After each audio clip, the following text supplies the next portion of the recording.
For decades, the tobacco industry has deliberately targeted Black communities and kids with marketing for menthol cigarettes. It's had a devastating impact on Black health.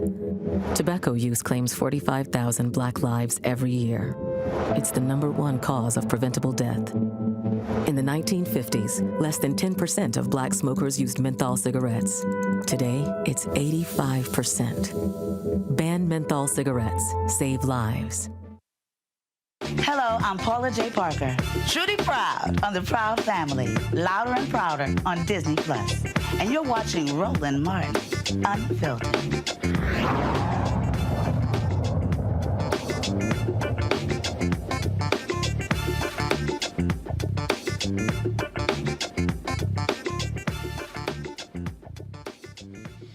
Folks, the FDA is looking at banning menthol cigarettes. There's an effort underway. You just saw that commercial to actually do that. It is a crucial issue, has a great impact on African Americans. Jamal Watkins is Senior Vice President of Strategy and Advancement for the NAACP. He joins us right now. Jamal, glad to have you here.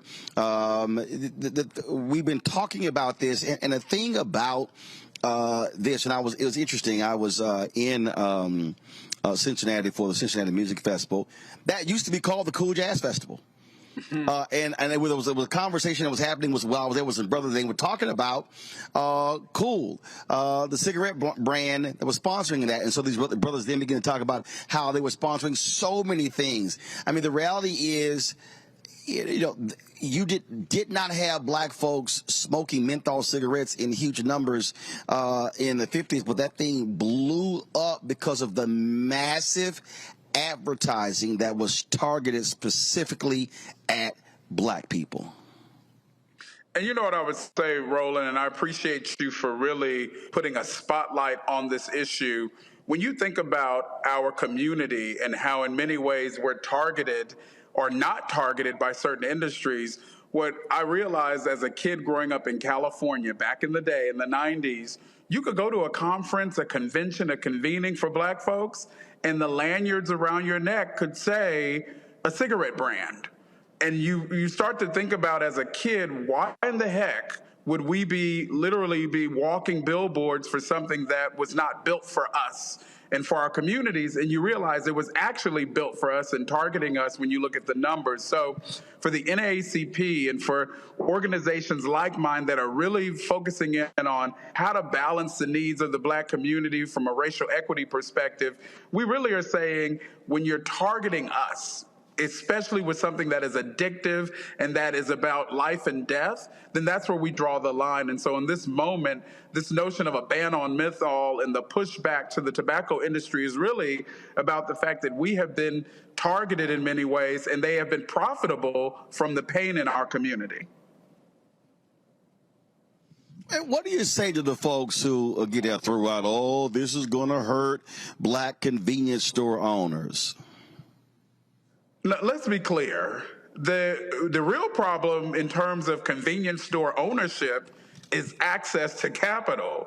There's not enough Black people that own convenience stores in the first place to even make this become the issue. The real issue is that we actually have to increase access to capital. We have to make sure that banks are supporting Black entrepreneurship. It has nothing to do with cigarettes, cigarette sales, and definitely nothing to do with menthol. What that is a smokescreen. It's the industry sort of using other things to confuse us and to confuse those that aren't paying attention. But at the end of the day, what we're talking about fundamentally is an industry that has profited off of our community, profiting off of our pain, keeping us in a box in terms of this addictive thing known as tobacco / flavored tobacco when you think about menthol. And because it's profitable, they're doing anything and everything to confuse folks to think it's okay to let it continue to happen when the data is showing 40,000 plus lives are lost every year in our community unnecessarily. And so, our argument is if you really want to make something profitable, you put the marketing dollars behind it. So you can advertise avocados until the cows come home. I'd much rather Black kids and Black folks over-index on even eating avocados than being addicted to and connected to this industry that really is a death sentence for many folks. Question from our panel. Greg, call you first.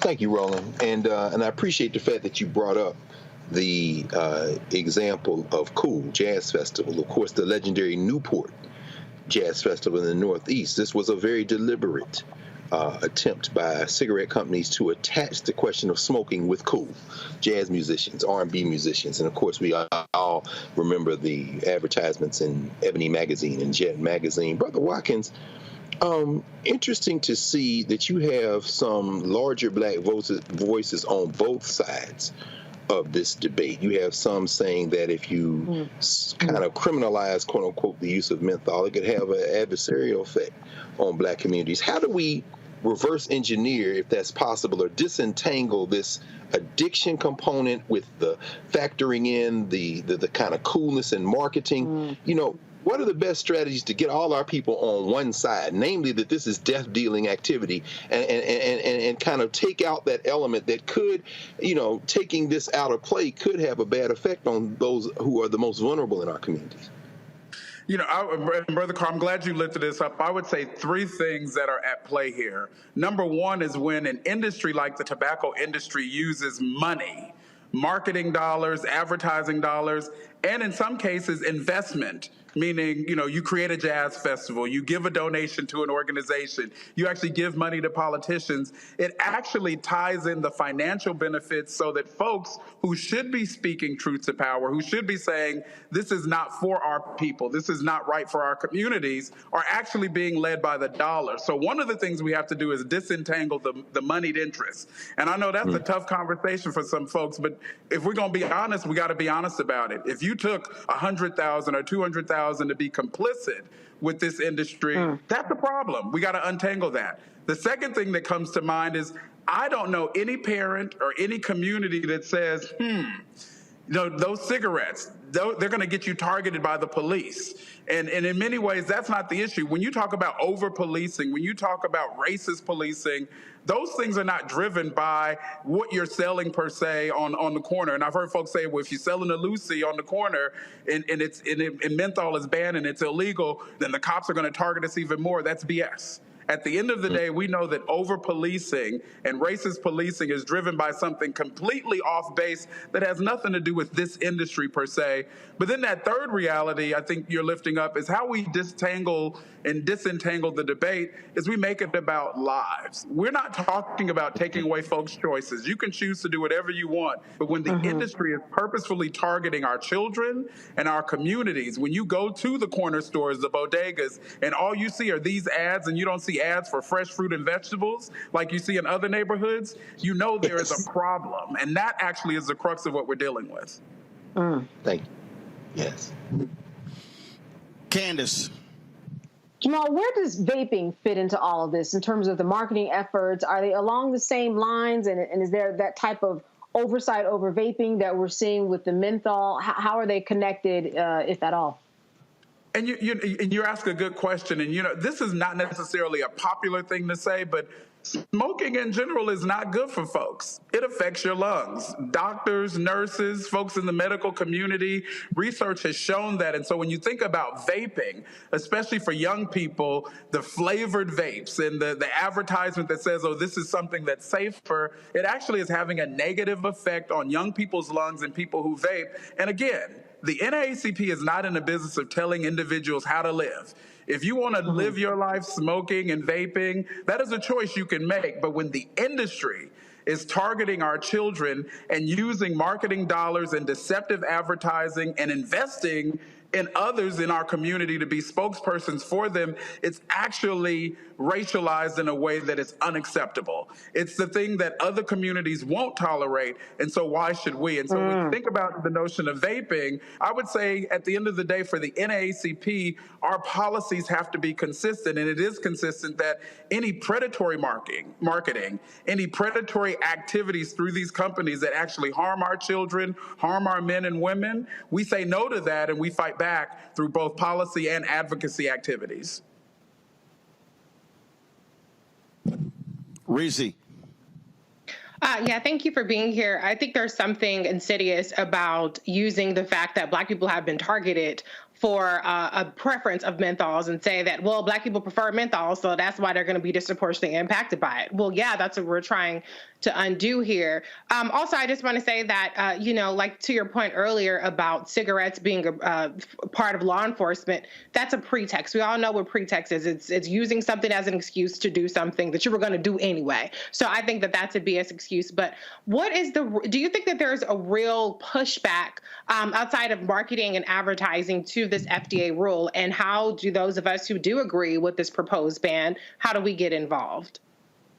The pushback, I think, lives in a certain sector of our community who has either been co-opted, and some of these folks are our friends, some of these folks are our known leaders who are right on many issues, but the other side of the pushback is this notion of, well, what about the choices of individuals? And I would argue tooth and nail with anyone, marketing and advertising sways your choices.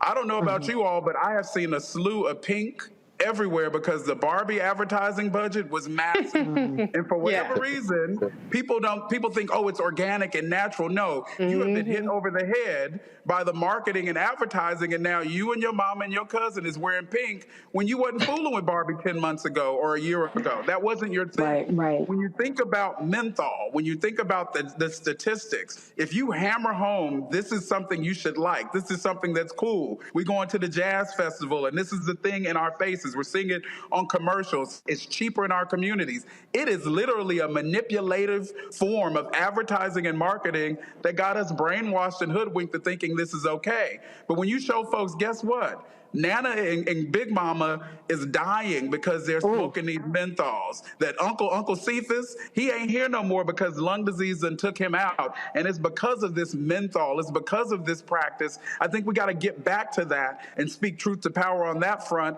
And then the choices can be made in the right context because it's a full, clear choice. But at the end of the day, what we are seeing and what we are saying is that we don't want more death on our doorsteps. And if this industry is going to profit off of death, then we have to have this ban in place in order to start reverse engineering that reality.